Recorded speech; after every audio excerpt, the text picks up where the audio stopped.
महाराष्ट्र विधानसभा निर्वाचन लगी बड़ लड़ी सकाल 7टारू आरंभ होइछि मतदान। आज राज्यर समस्त 288 विधानसभा आसन लगी पड़िबो वोट। मैदान में अछंती मोट 4136 प्रार्थी। एमानक मध्य 2086 जन स्वाधीन प्रार्थी रहिछंती।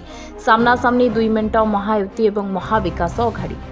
महायुति बीजेपी एकनाथ शिंदे को शिवसेना अजित पवार एनसीपी रही बेले महाविकास अघाड़ी कांग्रेस उद्धव ठाकरे शिवसेना और शरद पवार एनसीपी रही।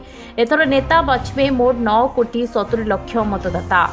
बीजेपी 149, शिवसेना 81, एनसीपी 59 आसन प्रार्थी देछि। अन्यपटे कांग्रेस 101, शिवसेना 95 और एनसीपी 86 सीट्रे लड़ुचंती।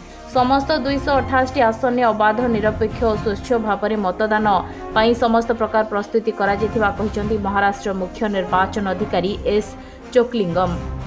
राज्य में प्राय 5 लाख पोलिंग कर्मचारी 1,04,27 मतदान केन्द्र में नियोजित रहिछंती। सेपरि मतदाता माने निर्भय रे भोट देबा पाई 2 लाख पुलिस कर्मचारी नियोजित अछंती।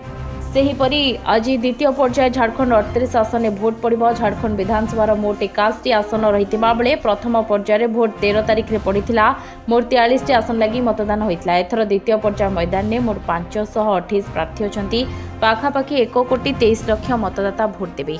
Bureau report, Dinalipi live.